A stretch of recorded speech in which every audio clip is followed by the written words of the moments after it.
Casual Magic has been brought to you by Cool Stuff Inc., where you can get cool stuff. Use the code CASUAL to get 5% off of your sale. And then also by Coalesce Apparel, where you can get really cool t-shirts and stuff, and use the code Casual Magic to get 10% off your sale. And by Architect, a deck hosting website that doesn't really sell anything, but they like me and I like them, so kindly use them. And now, on to the show.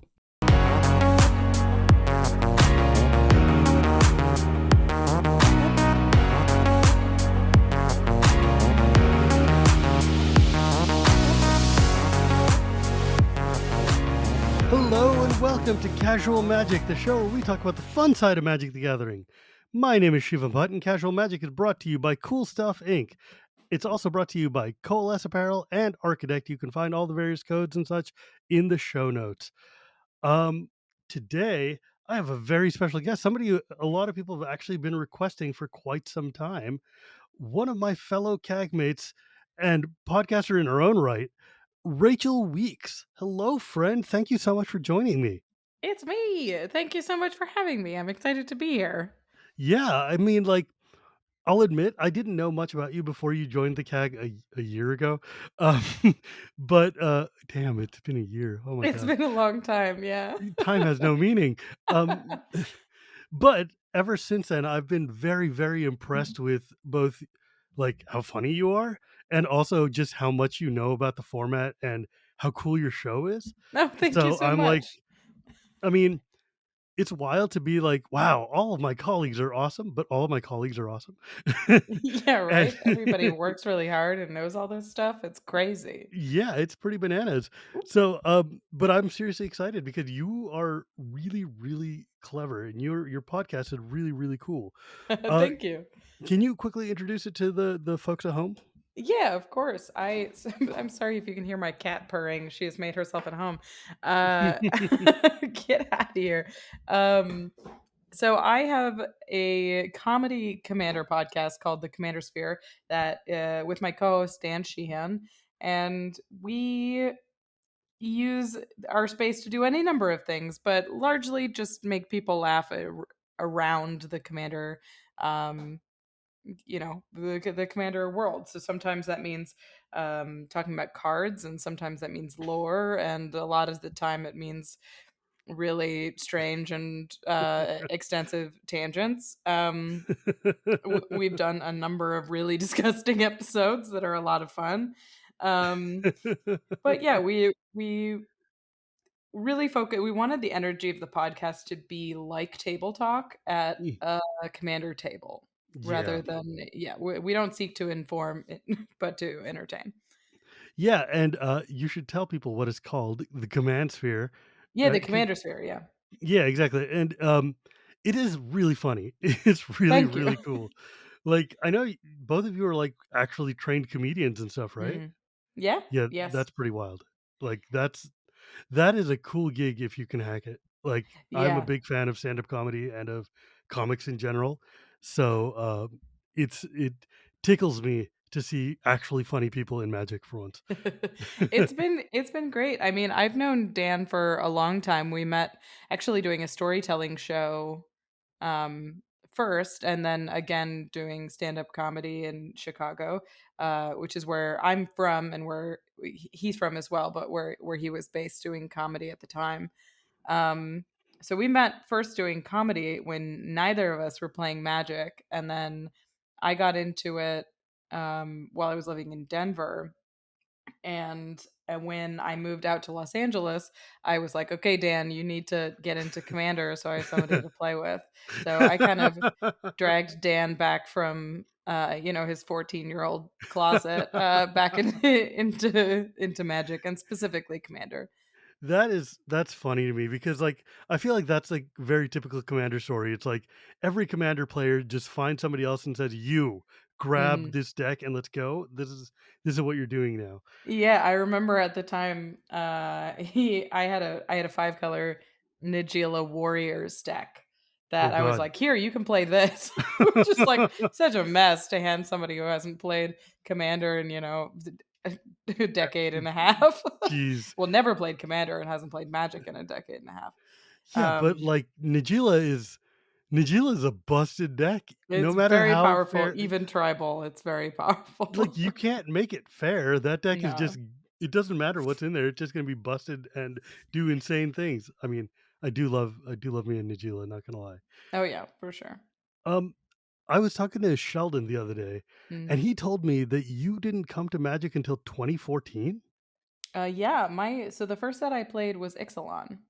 That's wild. I know, I'm still very fresh to Magic in I general. mean, mind you, that was 6 years ago now, so it's not exactly. I know. And the last 3 years, have been really a high density of Magic since we can't do much anything else. Uh, but so I started playing Magic with comedians after um we had been playing a lot of the DC deck building game, like a lot of it. Like 3 times a week we'd get together and play the Wow, DC that's deck building that's a game. flashback. Yeah, it's great. It's a great game. It's super fun. And I liked that it was contained, so you didn't have to like commit to anything else. You just learned this game and it was really fun. Um and then my friends, two of the guys that I played with were like, you have to play Magic. It's weird that you only play this game. Uh so my friend Corey taught me Magic and I learned from him and then taught myself some more on Planeswalker on duels on your phone. Yes. So I learned a lot from that app and then started playing casual, well, 60 card multiplayer with a group of comedians. This is, of course, the very traditional way most people get into Commander. Yeah, yes. I mean, we were playing like broken. Okay, so when I started playing like Magic. I had a couple of just like 60 Did you card start sort with of. Commander proper, or just with No, this was like kitchen like table? bad standard, like kitchen table stuff where it Sure. like technically is legacy, but is, Right. It's just not. whatever cards you have. Yeah. But so I was playing oh God, what's her name? Hapatra. I was playing a black Mm, green -1 counter 60 card deck. I love Patra so much. And I was playing it against a guy who was running Painter Servant Grindstone Oh, combo Jesus Christ. in 60 card casual. Like, Yeah, and I was losing a lot. turns out casual has a very broad definition sometimes. yeah. So we were sort of all over the place and we're having a tough time balancing for all of the new No players and these kidding. players with ridiculous collections. And I found game nights. And I Mm. started watching game nights and I was like, "Oh, this is what we're doing, but it has rules." And more importantly, Painter Servant is banned. Um And of course, Painter Servant is now not banned anymore. Unbanned, yeah. So I brought Commander to our group and I was like, "Hey, this is basically what we're doing anyway. Just with I feel slightly like bigger decks and a little we bit more should do formality. this." And that Mm. really caught on and pretty soon What we was were your first one? having my first, so I bought two precons when Mm. I started playing and it was the Sahili Mm. deck. Sahili? Yeah, the Yes, yeah, Planeswalker? it was yeah. I played it with Brutaclad. Mm. And I played the Command Zone upgraded Oh god. precon Brutaclad deck, That's which a is nice deck. is a very cool deck. So I played that, and then I had the Lord Windgrace upgraded precon Oh uh, geez. You're from just game going nights as straight well. for the throat, man. Oh What is yeah, I going mean I on? didn't know how to pilot them. Like my Windgrace deck was like tokens basically. It was like landfall. I wasn't doing Good anything god. crazy. I definitely had escape shift in it, but I didn't really know. Like I When or was how to tutoring use it? for bounce lands. Like I did, you don't, you've Oh no, no. you've Oh no mana no. base. But I do remember I had a strip mine because at the Oh, time Command Zone was like everybody needs a strip mine, and I was like, all right, I'll buy one, oh my god. which is It's so funny. it's like giving a child a rifle, right? Like Yeah, what I is had going no on? idea what to do with a strip mine. I thought it was just, it's for like removing the Guy's Cradle. I don't know. I I wasn't mean, playing real against Guy's Cradles. to be fair though, I also tell people that everybody should run a wasteland strip mine, whatever ghost quarter, Yeah, just a just ghost quarter because is fine. yeah, a ghost quarter is fine. You don't Yeah, need strip mine, but it's yeah. still that Gaia's Cradle or that stupid Maze of Ith or Maze whatever, of Ith, yeah. it's not gonna you're not gonna hurt any feelings. Everybody knows when they run these cards that they're Yeah. going to die. So just Absolutely. it's I okay. mean, I like everybody talks about Maze of Ith and Gaia's Cradle, but I also think we should be hitting like people should be looking to hit Cabal coffers Oh, or yeah. Oh, even yeah. like there's important Urborgs that you have to hit Oh in god, like dude. the right if you can get the right Temple of the False God, you should get it because Yeah, that's like Urborg, Ancient Tomb, Temple of the False God, Yavimaya now, and yeah, all these stupid utility lands that are here. there's a Like, lot and you have to be able to answer them. you know what's real fun? When you see the blue player with 38 cards in hand and you just strip mine their reliquary tower. There you Then go. they're real sad. Make them do their homework. Yeah, I it was just so funny to me that I was like, sitting there with this $120 deck and $20 of that was a strip mine I didn't know how to use. Um,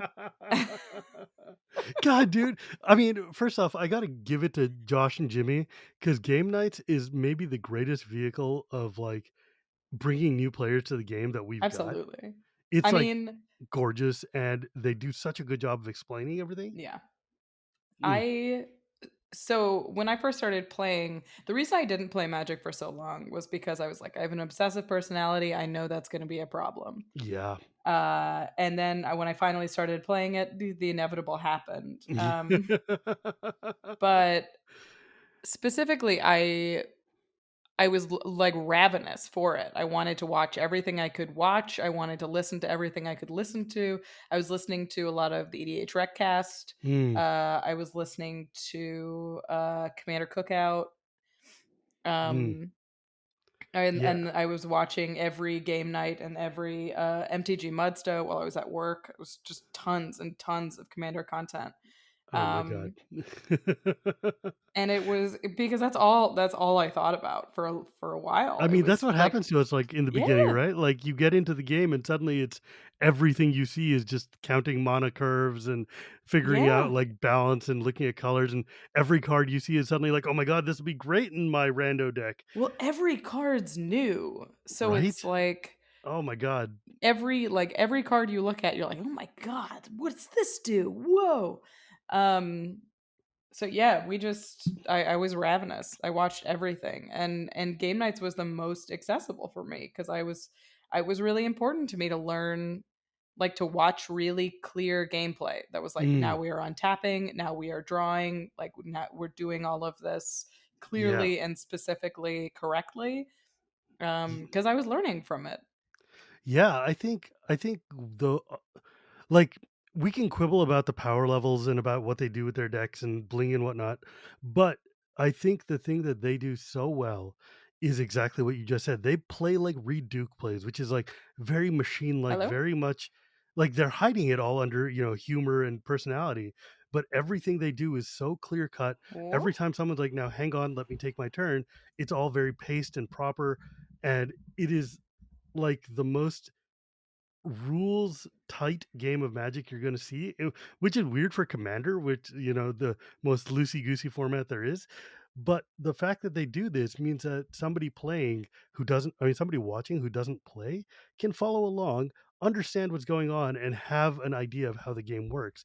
And I think that's more important than a lot of people really understand because us invested players have so many built in shortcuts that we kind of forget that some people don't know how steps of the turn work, right? I mean, we can quibble about like their power levels of their decks or their bling that they use or what have you. But the one thing you can't complain about is that Game Nights is one of the most technically perfect depictions of magic we're going to find on Hmm. YouTube or anywhere. It is one of the most like clear cut ways to teach someone how to play the game, or if you're not really a gamer and you're watching, you can understand and follow the play. Hmm. Everything they do is telegraphed, every pause they make, every interruption, and especially in a game like Commander where it's so loosey goosey normally, these guys are like, hang on, let me take my turn, now I'll pass priority or whatever. They won't use those kind of specific words, but Hmm. the way that they take their turns and you know, they're patiently waiting for each person to resolve their thing is such a good instructional way to Hmm. show somebody how magic works, which is a deeply technical game. And I think a lot of us who are more invested viewers and players forget sometimes that new players also exist and have to have these kind of easier steps. And Yeah, Command Zone does a really good job of threading that needle, I think. I agree. I It was so important to me. I mean, I Didn't you get to go on it once? oh yeah, I've been on twice. Oh, that's It's lucky. insane. It's so crazy that that's how I learned to play Commander, and then I moved to Los Angeles and got to play on it. It was such an incredible privilege. That's so neat. Yeah. What was it like? What would like how is it like backstage when you're trying to do the show I for them? mean, they're so professional and have everything down to a T. Like there's a very specific schedule, and they tell you exactly how to place your hands and your deck, how to walk through your turn, how to phrase things, just so it's clear. And it takes a lot of extra work to to make the game clear and make the game watchable. So it doesn't feel exactly like a regular commander game Right. because you you're playing the game, of course, but you are taking so much time to make sure your turn is planned out, and then you take all of your game actions, just so is all clean and easy for them in editing. Yeah. Because editing that show is like insane. It's I insane. I Yeah, mean they do. I've been a video editor in a previous life, and I've seen Josh's screens, and wow, like that is just unfathomable to me. The amount of like work that they have to put into that. And it shows. I mean, there's nobody like them. Yeah. And so, like, how long did it take for you guys to do a taping? Oh, Was it all like an day. all day? Yeah. Oh I mean, man, you get there in the morning, and the game itself takes anywhere from like 2 to 4 hours to shoot, and then you clean up and change sets, and then you do the commentary. and do commentary. Yeah. So Jeez, uh but yeah, it's great. They do such a good job with everything, and and it's it also very feels professional and very like it's very Hollywoody. professional. I mean, there's just Yeah, like, they do everything just right. and that's where you sit there and go like, man, how does Josh have time to do anything at all with all that I crap mean, he's he got going on? doesn't. He really doesn't. He's it's kind of bananas. Yeah. But we're not here to talk about him. We're here to Mm. talk about you. One of the things that I like about what you have done and what you and your show have promulgated out there is the notion of like the different ways we play. And I know that you guys with Commander Sphere came up with that amazing chart that gave us lasagna tier, which is one of my Yeah. absolute favorite ways to describe Commander now. Thank you.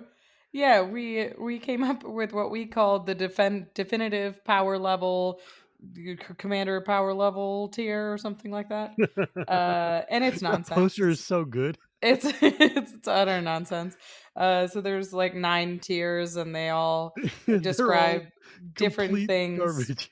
One of the tiers is just a standard deck. One of the tiers is two commander decks taped together. And one of the tiers is lasagna tier. And the initial episode, Dan just reads a recipe for lasagna, and it was very funny. And we were like, all right, that's a silly joke, and we released it into the into the The zeitgeist. ether. And from there, we sort of are the people who liked the show really grabbed on to lasagna tier, and it became how we described the kind of commander that we were aspiring to play, which I think most succinctly lasagna tier can be described as a game that or it's building and playing to improve the quality of the game rather than the Hmm, your chances of winning. exactly. So it happens in the building process. It happens when you're playing the game, and it's about how you make choices, in game, with like whether you can take a player out now if that's optimal, or if that will make for a bummer night or something like that. Can, Um, can I read the description that you guys have used? yeah, Yeah, please. like I so fumbled it. Yeah, because what you said was lasagna tier EDH is a guiding philosophy that places a mutually enjoyable experience above any player's victory. Playing Mhm. lasagna tier means playing collaboratively rather than competitively, potentially sacrificing a win if it permits a better, more memorable game. Memorable game, memorable, Jesus. Uh, You got there. like any lasagna, the goal is to make dinner better for everyone because no one should have to eat a whole lasagna alone. Let me tell you, nobody has captured my exact ideology for Commander better than that paragraph has. Thank you so much. Like, that is exactly like, people get mad at me a lot because they're like, "Oh, Shivam, you say you're, like, throwing games or you're holding back and not countering the spell that could win." I'm like, "Yeah, because the win was hella cool. I don't wanna be the guy who stopped it. I want us to like, I want the holistic experience for everybody to be much like, a great story we can tell afterwards Right. rather than, 'Oh, yeah, and then Shivam stuffed me, and that was the end of the game.' Because Yeah. that's not my jam." Or even worse, you countered the spell and the game goes on for another 10 hours and somebody Yeah, wins it's in some boring way, yeah, and it's just like, "Oh, Like okay." I Mono Whiteboarder on Twitter, I think it was today, Mm. was talking about how casual players aspire to a story. And they really want a game to have a narrative and they want people to come from behind and a hero to rise and to overthrow the this and he came in with a counter spell. Oh, Rakdos char. Like it's about the story. It's about the turns and the twists. And sometimes you just have to be a bit of a narrator yourself where you're like, okay, this isn't the right play, but it's going to be sweet, so I'm going to do it. Or this is the right play, but I'm not going to do it because it's going to, leave my buddy sitting for the next 40 minutes or something like that. So, Um last week or as of recording last week, I was playing a game with Chase and some other friends of ours, mm, and, the person right before me went off with, like, they were playing a, Dragon's Approach deck.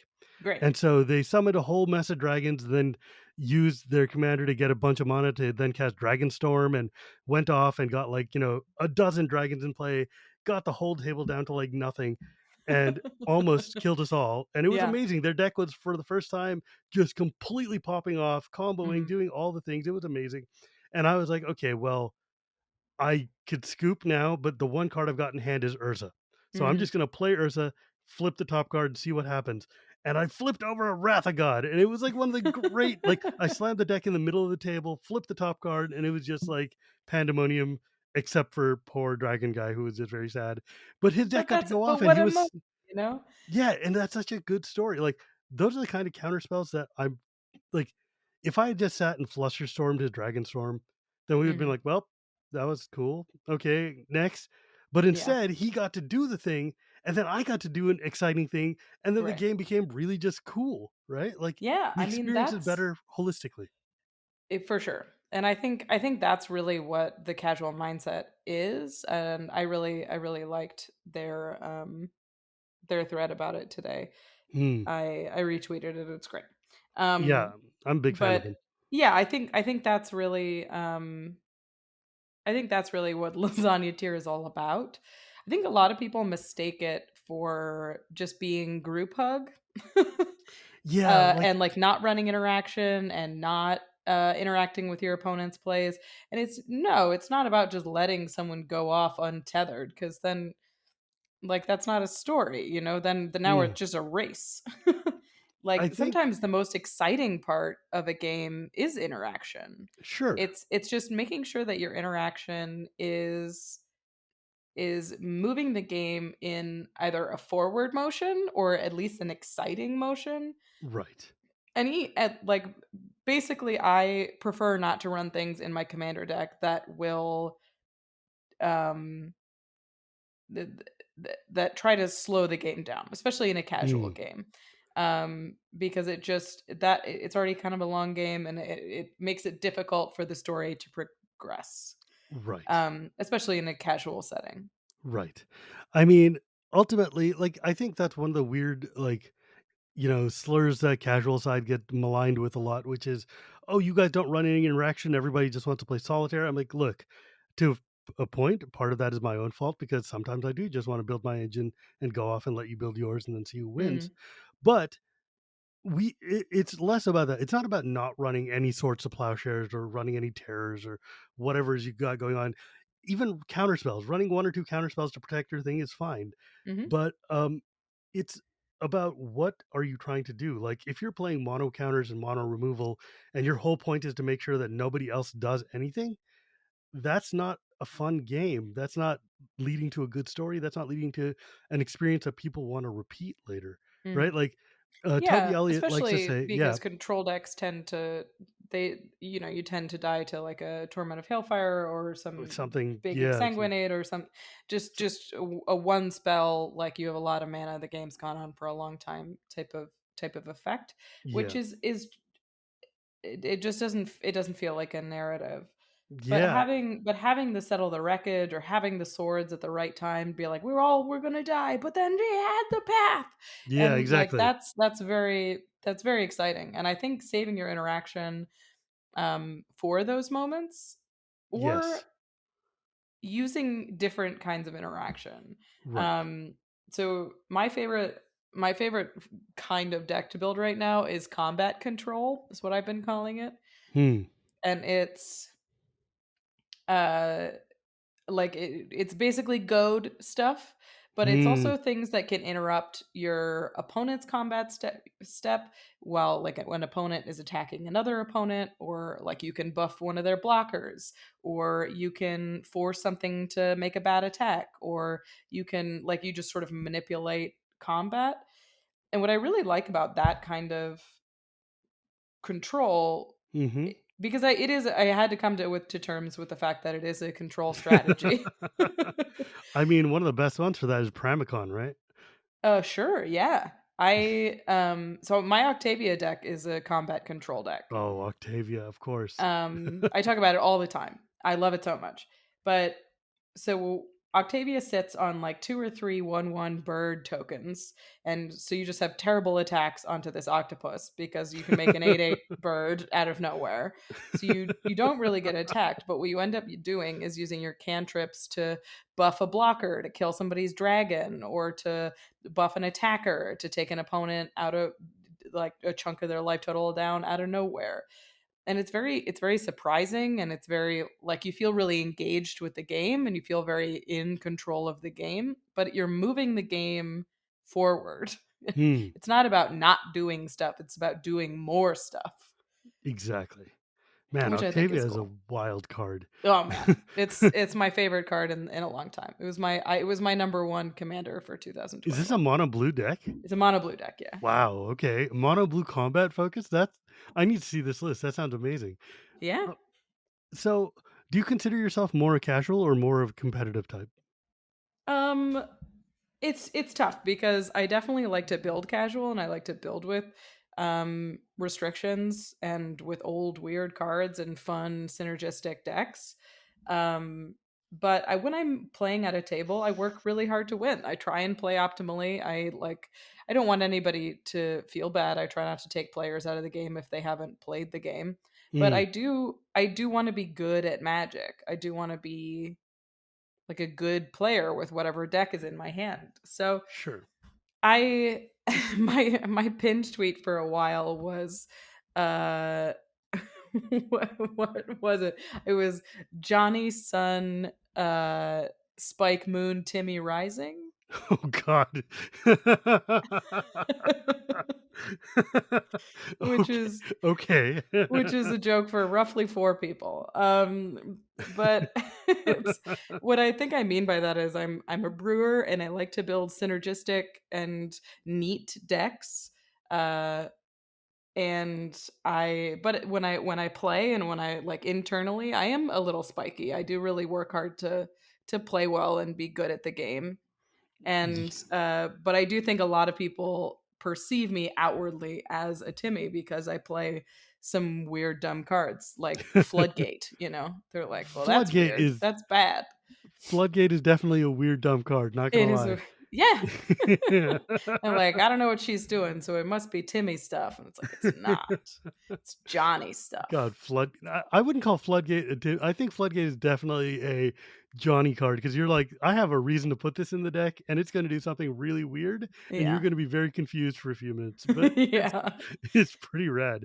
Oh my god. There was a moment in this will come out after the I Hate Your Deck comes out. So I think I can talk about it. Mm. But there was a moment in this game with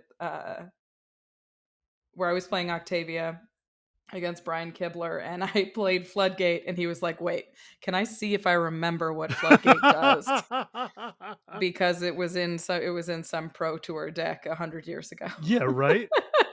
And I was like, first of all, it's crazy that you know that, but yes, please guess. And even even Brian was like missing two chunks of it.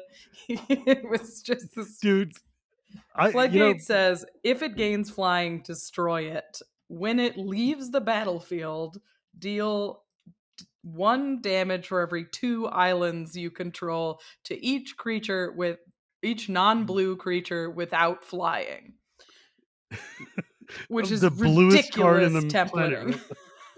But basically, it means if you lift this wall, you release a flood of water that doesn't affect blue cards or flying cards. It affects everything else. So, like flavorfully, it makes a ton of sense, and you know exactly what they were doing. But mechanically, what a mess! Yeah, And I love mechanically, it's like, wait, this is a blue wall that when it dies, it that. Board earthquakes wipes. the table Yeah. for the number of island. What the hell? For Like, what is half the number of like islands you what control. is a blue board wipe? It's the fact that they printed it in mystery boosters means that everybody got to see this card again for the first time in like Mhm. 30 years, and they're like, "What the hell is this?" Oh man, I loved that reprint And the so fact much. that you have to give it flying to kill it, that means you have to go out of your way to Oh make yeah, this thing die, and that is Octavia runs so Leap. hilarious to me. Oh my god, Leap. Oh Yeah, my god. yeah. The deck's sweet. It's really fun. That I'll talk sounds about it all disgusting. day. Man, I was when I was in Vegas, I got to play against Kibler's, he had a deck which was like, the only cards in this are decks that I played in Pro Tours. Oh, I you mean, told cards me that I about used this. in Pro Tours, and I'm like, Yeah. first off, the fact that you have enough cards to be able to make a full 100 card deck out of just cards you played in Pro Tours Yeah. is rad. Secondly, oh my god, these are all going to be busted cards because you played them in Pro Tours, Mhm. and the deck is nasty. It is. I mean, did you play against his Ur Dragon deck? Yes, I played against the Ur Dragon deck. It's That's sweet. it's a sweet deck. It's super fun. Dragons are spicy these days. Everybody says dragons are Timmy, but they are like there's a lot of synergy there now. I think dragons are dragons, and everybody loves dragons. And Yeah. let's not take that away from people. Dragons are great. Dragons are sweet. That's why we play Magic. Yeah, dude, not gonna lie. Dragons are why I got into the game in like 1994 or Yeah, whatever. nobody who plays Magic the Gathering doesn't like dragons. I mean, they might tell you that, but they're also just trying to be cool. That's what they're Well, saying. no, they're just a big nerd then. Yeah, right. Like, What are you here for the wizards? Okay. okay, bro, you're here for. I mean, there's folks like Ben Stark who are like, I'm just here because the numbers are different, and I'm like, Mhm. you guys are playing a different game than I am, my friend. Oh, Ben's brilliant. I love watching him play. He is definitely playing a different game of Magic than I am. It's so Mhm. funny to watch him though sometimes. Um, so when Sheldon approached you for the CAG, Mhm. what was that like for you? What were your thoughts? I mean, it was very exciting. It's definitely something that I was hesitant about because I am like I haven't been playing this game that long. I'm still learning a lot of interactions. Mm, I'm not a judge. I have no like game believe me, design none of us are. experience. Charlotte notwithstanding. Yeah, I mean, I was like I don't know what I add to it necessarily, other than, what Sheldon heard us blather on about in the Commander Sphere. Um, The thing is that the thing you bring that's really interesting is that, and because like when we were adding, Sheldon came to all of us and was like, "Hey, do you guys have any thoughts?" And Mhm, a number of folks brought you up, and it was like, it's because you definitely speak to the for that demographic of like, not like me, hard casual, like, just pre-con tier level, but the people who are FNM level players. mhm. People who are Yeah. like, yo, I'm making a deck, it's trying to win, but it's still tribal or it's still fun time. It's not like fully CDH or hard Mhm. cutthroat, but it's not quite scrub tier the way I am. And I think, I mean, I say that, but that's not even true. It's like I really need to stop saying that. But you know what I'm talking about. Like I'm Yeah. I'm a person who's much more I find a lot of fun in playing like precons a lot. But Sure. you hit that demographic that I think we had a bubble for, like, Yeah. and it's really, and plus your thoughts on the game are come from a place of, like, just like Olivia, somebody who actually started with kind of Commander, Yeah. right? Like, so that's what I find super fascinating, is Yeah. that because you don't have a lot of preconceived notions the way that, like, some of us old timers do, and that makes Mhm. it a lot more interesting. Well, thank you. Yeah, I mean, I I was super excited because it was just like, it's a huge part of my life and it's a huge thing that I think about all the time. I was on a podcast that they very kindly described the commander sphere when we're not, talking about Ed DeBevics or something. Um he said a lot of the stuff that we cover is basically like social sciences, Yes. like we try and talk about this, like how to interact with people at the Mm, table, how to have a better experience with your playgroup and with strangers, and how to react to losing and how to build to be okay with losing. And we really talk about the human side of right. commander rather than the mechanical side of commander.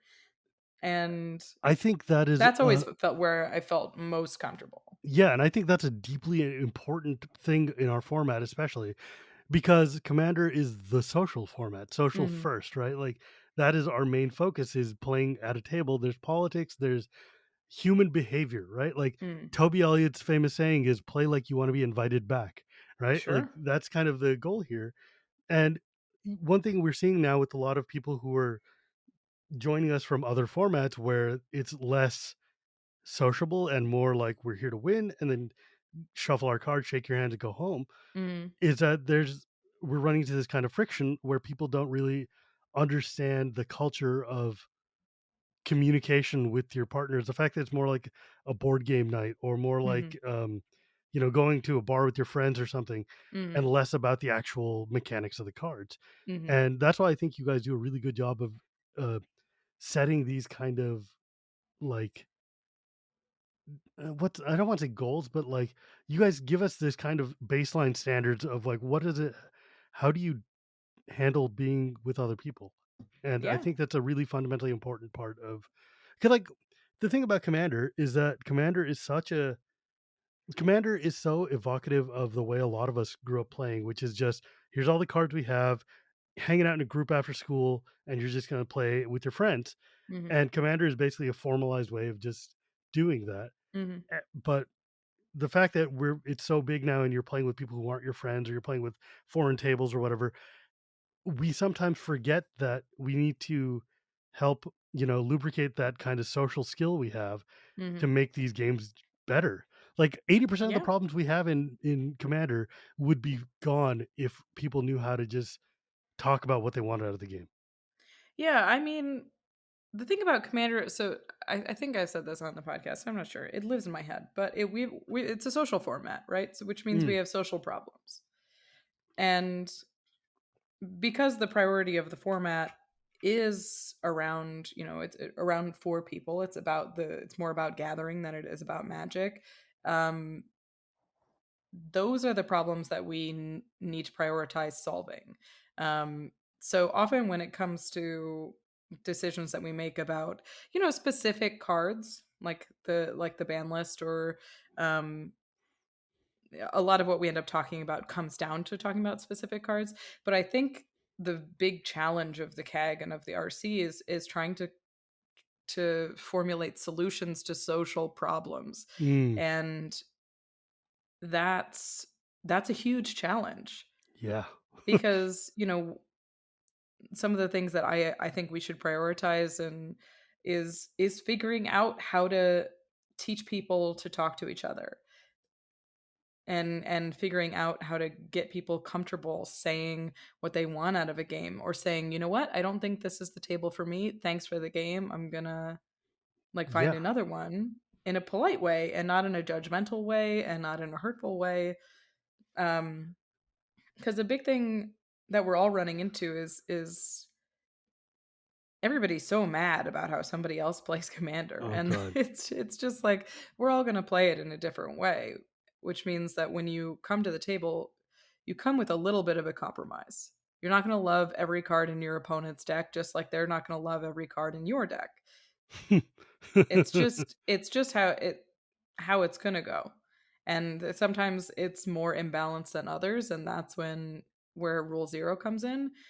But I think everybody right now is working really hard to get to this perfect rule 0 matchup, and it's just not going Mm, to get there. yeah, I think Rule Zero is an idea that was a good one, but was not working out the way we would hope it to. Because now it's being used basically as a bludgeon and a crutch and like a weird kind of like catch all. And really, what it should, all it is just like, hey, we would like you to just sit and make sure that you're sitting at the right table. That's Yeah. all it is. It's like, can you talk to each other for 10 seconds and figure out what is it we want out of the game?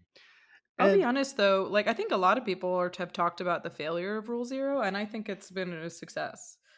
I think my games at the LGS have gotten better. I think I've gotten better about standing up for what I want to do or what I don't want to do that mm, evening. And saying like, okay, do you have another deck, or can I give you a deck, or maybe we switch up tables.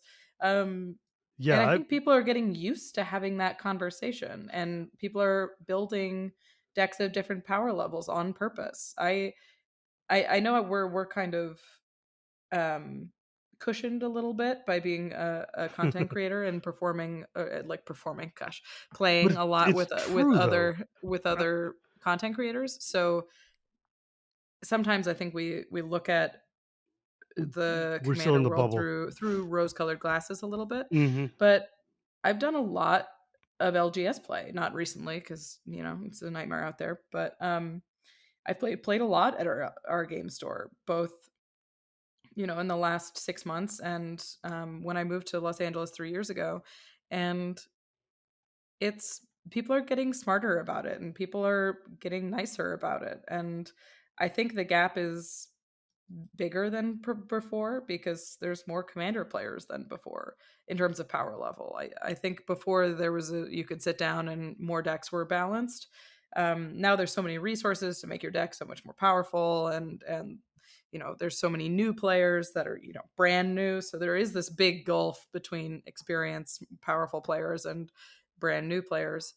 But I think we're getting better at it. And I think the more we talk about it, the more we show people how to do it, the better it's going to get. It's not going to change overnight. People come to Magic because they're not good at the social stuff. So we have to be patient with them. And we have to be patient with people who don't nail their rule 0 conversation. Maybe we need to talk about a rule Z conversation where you finish the game, you say, that was great. I loved this. I think maybe this deck is a little more powerful than you think it is. Just a heads up. And that's a hard thing to do. But I also think that we need to teach patience because it's not going to be perfect. We just have to all assume um, that everyone's coming in there with their best intentions. I think you're right. I think that a lot of us commander like content creators and you said the word performing, which I thought it's a Freudian slip, but it's also true. It's one Yeah. of those things I've been trying to tell people for a long time that like you can't base everything off of what content creators are doing because Mm, what we're doing is not necessarily playing a game for each other, but we're trying to put on a show, and that means mhm. that what we're doing is going to be fundamentally different than what you should be doing because we're trying to make it entertaining, which is different than a good gameplay experience for the people at the table, right? Sure. Or And like content creators are often trying to make good decks, right. and fresh new decks. So I do think on average, content creators' decks tend to be more expensive. Oh I yeah. think they tend to be a little more Gotta look good on powerful, camera, a man. lot more, a lot more creative than a lot of what you'll see, at I at mean, an plus we LGS. have like just by virtue of being content creators have to go through decks much faster, Oh right? God, I'm always building a new thing. It's so frustrating to me because, like, after a while, the reason I switched over to doing an interview show instead of doing a commander focus show is Mm. because I was tired of having to break apart my decks every 2 weeks and build new ones. And I'm like, you know what? I'm just going to let other people do that, and I'll just talk to them about it, and it'll be great. Um, Sure. but I play on other people's streams. I don't really stream Commander right now, so I don't have to take my decks apart quite as much. But I do keep building them because yeah, I'm well, because we're obsessive. junkies, and that's what we do. Yeah, because I'm addicted to this thing for Like some reason. I feel like you can't be a CAG member and not just be fundamentally in love with Commander. Like at Yeah. at some point, all of us who were there are just like degenerates who love making 100 card piles. That's just what we do. And like it's so crazy and I love Commander and Commander's like my one true format and I know that. Amen. But I've I've been watching more and playing more limited specifically, Mm, but more competitive Magic. My boyfriend really likes um watching Vintage Cube and yes. watching pro players play and it's been really fun. Was looking at some um vintage cube deck I was it had dark ritual and vampiric tutor and demonic tutor Yes. and like this demon and I was like this is a mono black like demons and devils and metal stuff like that magic sweet you know, like I it was so excited by this like flavorful vintage cube it's deck. just it's so wild to me. Sometimes people are like, "You're a Commander person. Why do you play limited all the time?" I'm like, if you're a fan of Magic, you're a fan of Magic. You're not just a Oh, fan. I love it. Like, it's great to be a fan of, like, Commander, just one thing, but I love playing Limited. I love playing Cube. I don't watch Commander content, but I watch, Hmm. like, Cube content all day long. I watch Modern, I watch Vintage, because I Yeah. like to watch I mean, I don't wanna play them, but I wanna watch them because I really enjoy that kind of Magic. I mean, Hmm. mind you, I'll play Cube all day forever, It's but, like watching basketball kind of, which is yeah. weird. And that makes me feel really nerdy, but But no, it's true though. yeah. I love watching hockey. That doesn't mean I'm gonna get strapping on skates and go on the ice. It's Yeah. like I wanna watch LSV just smash somebody with decks that I like Yeah. like, it's funny because Also, I I will didn't know you were into hockey, and I wanna ask you what your hockey team oh, is. the San Jose Sharks and the Boston Bruins, that's my teams. Awesome, good to know. Because I mean, I grew up in Massachusetts, but I'm from San Jose, and when I moved back from Mass to San Jose, the Sharks that year had just started, and Mm. I was like, "Hell yeah!" I got teal carpeting for my childhood bedroom. I got Sharks jersey, Nice. and I've been like a diehard fanboy ever since. I love Oh, me a that's good great. game of hockey. Um, yeah, but it's just like, um, it's funny because people will be like, "Man, you hate Leovold and Torment to Hailfire and stuff, but you're playing me one on one and you just locked me out of the game." And I'm like, yeah, but we're playing one on one and we're not Mhm. playing a social format. There's no We rules here. understand that it's okay to lock you out of the game. Oh my god, my CEDH deck is Winota Stacks. I Oh, love it. gross. Oh, I love gross. it. People hate it, and I know everybody's building it right now. But I played 1v1 commit like Winota, 1v1 commander with Winota, and she's been my girl since the day she was Winota previewed. is so good. And I saw her previewed, and I wrote her down on a card, and I took her to the store, and with a stack of 100 cards I put together for a 1v1 commander, and I was like, I think this is good. And the guys at the store were like, I don't know, it's Boros, and I was like, I think this is good, Mm, and now it's mm, banned, so I nailed yeah. it. uh, but yeah, I I love won like 1v1 two commander. 1v1 commander tournaments in that store with Winota. That's So I built gross. her in CEDH as a stacks deck, which I would never build in casual. But like when you take if I'm not there just to fart around and see what each other's decks can do, if we're Right. gonna race, I want to race. Well, yeah, like if I'm gonna play, if I'm sitting down to play actual high powered competitive Magic, I'm going to try to kill you. Like, Yeah. we understand what's on the table. Everybody's coming here at the same place. We know what's going to happen. It just that's not the kind of Magic I like to play for Sure. multiplayer. Like, I love to do it single player. My single player like modern deck is elves. It sits Hmm. there, it destroys you, or it dies. Sweet. There's no halfway here. Like, I'm here to kill you, and I think having that kind of understanding. The problem is that below that level of like we're both here to win and Hmm. no hurt feelings, there's such a gigantic nebulous space and Yes. we don't know how to fill it yet, and I think that's where all of our challenges are. I I think so. I mean, I also think that's where patience is, right? Mm, Because that is a huge population of commander players, the high-powered casual player. Like there's a large population of players that are there, and they want to build, some new commander that came out, and they want to build it super synergistically, and they want to build it with mana crypt, and they want to go as fast and as hard as they possibly can within the bounds of this commander. And I think we need to learn that that's also okay, and that those players also will find each other. We just Yeah, need to make sure that we have a name for that. right. Have like people recognize that yes, they're like that's not a CEDH deck, but it is on a different level than my octopus combat deck. It's Yes. like I have a my Eve Progenitor Ooze deck Hmm. it's a mono green storm deck, and it will go off between turn 5 and 7. And I know that, and I'm not like trying to slow the deck down, and I'm not trying. I think it's sweet that it runs really fast, and it's Have you gotten to definitely going to storm off with combo. it? Yeah, Like that card is one of those ones I look at and I'm like, I don't know how this is gonna work, but I really want to see it work one day. it's disgusting, and it's so fun, and I really I think decks like that you can really appreciate this nebulous space. This high powered whatever it is, optimized. There's been so many different words for it, but God, I think if we just need to be like, look, I'm here. I'm not playing in a meta. I built this thing, and I built it to go fast. right. And Like there's nothing wrong with that. I mean, yeah, we just need to make sure that we have a language for those yes. players to be able to communicate to each other, and that's Yeah. not a thing we have right now. Yes. 100% yes. Like that I think one of the positions I've definitely softened on over the years is like I used to definitely be very much in like a militant casual. But Mhm. the idea is what I've learned is that it's not necessarily that we need to be playing one way or the other. It's just that we need to it's all communication, right? You all Yeah, of just need to course. know where you want to sit, be able to tell people where you want to sit, and then find those people and play with them. Like matchmaking And is 100% the problem. That's all it and is. if If you you figure it can't out, you find win. them, having a little bit of patience with your friend who built a really powerful deck and wants to play it.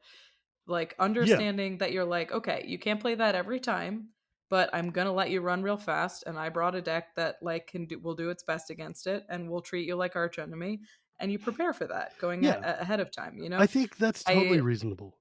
I especially in closed in like closed play groups, I think patience and conversation is still gonna make sure that you have a good night with everybody. 100%.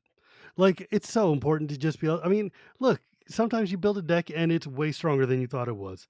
Yeah, Let them play it, let them feel it out and be like, okay, well, next time let's not, but that's cool. And I'm happy to let you try because why not? You built a deck, give it a shot. I've definitely yeah, run into decks where I'm like, oh, this is like the first time I built Titania. I accidentally built it to be turbo land destruction. And I didn't sure, realize yeah, that. I was just like, "Oh, look, these things all go to the graveyard." And then I realized, "Oh, I just wiped everybody else's table.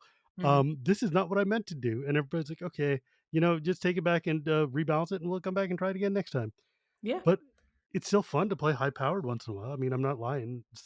Sometimes you just want to break faces, and that's okay. yeah. It's that's sort of the beauty of this format is you can get out of it whatever you put into it, right? Mm. It's just making sure that you have the right people to play it with, and that's not always easy. Um, And so especially now with Spell Table and with Discord and everything, we're running into it like Sheldon has been saying a lot lately that Commander was made for friends groups to have a mhm. formalized way to play. And now there's way more not friends groups playing than friends groups. I mean, Oh there's yeah. still a lot of friends groups, but the number of people who are just playing with strangers has grown up so much.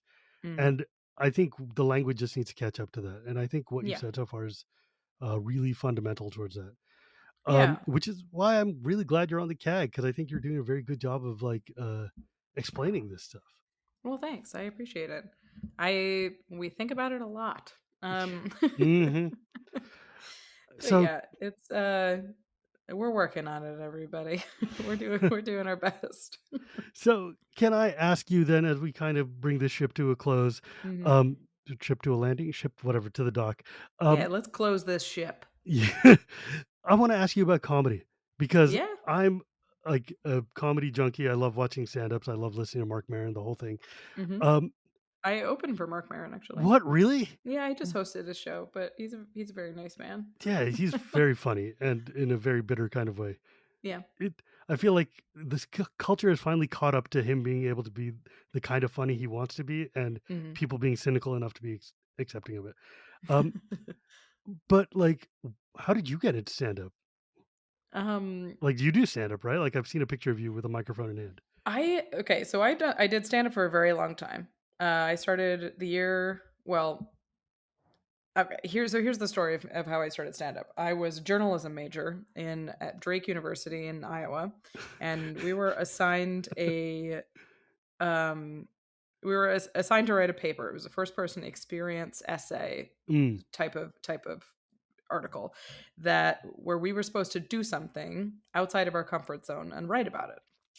And at the time, I was working my first office job and it was incredibly boring. And I was listening to a lot of stand up. mm. Like if I had been playing Magic at the time, I would have been just watching Magic all the time. But I was listening to stand up. And so I pitched that I would do a couple of open mics. And for this story, I did two open mics for that story, and that was terrifying. And I did okay. I actually have a video of my first one. Oh my god, it's not good, but she did it. Um, and then I was like, okay, so that's something that I really love. We're gonna do that again. But I decided to graduate college first, and Smart, then smart. in June, after I graduated college, I started doing comedy in Des Moines. From 2014 to 2019, I didn't go more than a week between doing stand-up sets. Oh, wow. I I got on stage once, twice, five, seven, 8 times a week. Um, it was at its peak when I was in Denver. I moved to Denver in 2016, maybe 2015, um, because I needed more open mics. There was only two or three in Iowa near me, Well, yeah, and I I mean, like, Iowa's still Iowa, right? It's yeah, I mean, I was driving 2 hours on a Wednesday night after work to do an open mic in Cedar Rapids. oh god. um, so And I what was how I long was were your sets? 5 minutes. Oh my god. I mean, yeah, it was 2 not. hours driving and then wait some umpteen amount of time to get And on to two do your two 5 hours minutes. back, work in the morning. Yeah. Oh god.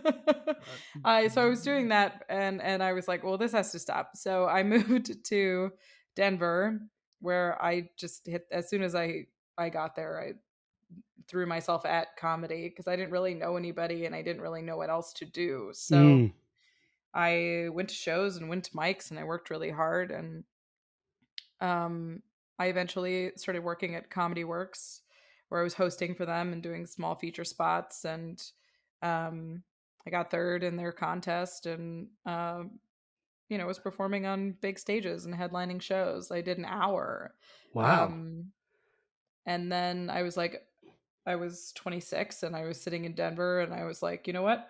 Um, I'm either going to do this or I'm not going to do this, and I decided to move to Los Angeles. Mm. And when I moved to LA, I It's like the toughest comedy market in the industry, man. it's incredibly difficult. It's an incredibly difficult place to do stand up. I was doing about two mics a week, which is weird. You'd think I would be doing more, but there were so many comics that you Yeah. just and everything's so far apart that you end up driving a lot and drinking a lot, and your sets are only 2 minutes. So I was doing about two sets a week, which was low, but I was God, going what to is 2 watch a minutes? lot of shows. 5 minutes is already tough. What is 2 minutes even? That's like a Yeah. punchline.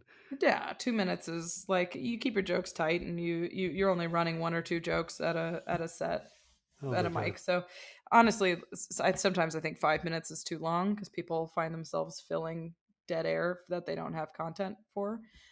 Um, but anyway, I wasn't doing that much content or that much comedy. God. And then after a year in doing comedy in Los Angeles, the pandemic hit.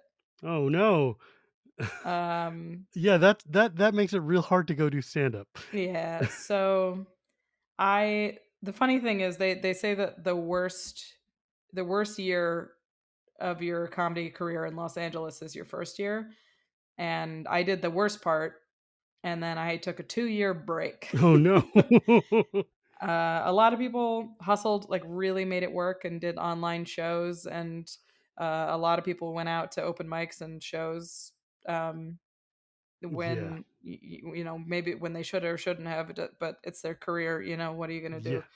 Um, but I chose to take that time and really threw myself into magic and my podcast, and I have a comedy D&D show every Monday that we stream, and Mm. so I just started making stuff rather than doing stand up on my computer by Right. myself.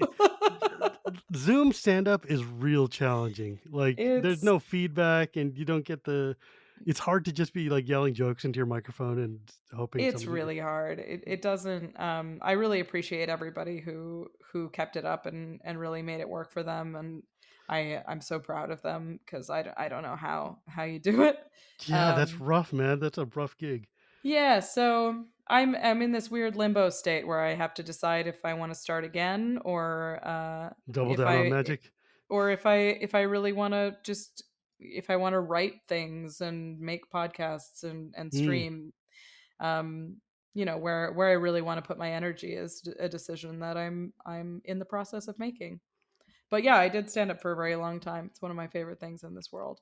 that's sweet. Like I hope someday that we can go back to at least some semblance of this where I can come and see a show because I love Yeah. listening to comics. It makes me so happy. Well, thanks. Um but yeah, like I think for us in the community, it's much better that you chose to double down on the podcast and the content because it's been great, and I really appreciate having you as a colleague and also just as a voice out there. It's really cool. Thanks, Shivam. I'm so glad we got to do this. This was so fun. Well, before we wrap, is there anything you'd like to plug? Do you want to tell people where they can find you on the Twitters? Sure. So I'm on Twitter and Instagram at Wachel Reeks. It's my name with my initials swapped. I'm very funny. Um, like I said, I have a live D&D stream every Monday that goes on at 7 p.m. Pacific. It's called Better Than Heroes. We have a Spelljammer inspired campaign, so it's Yes, um, yes. it's ridiculous. We're on like a golden ship in space. I play a mantis warrior. It's a good time. I love me Um, Spelljammers, not gonna lie. but it's great. So I play with 3 other comedians, and the game's a riot.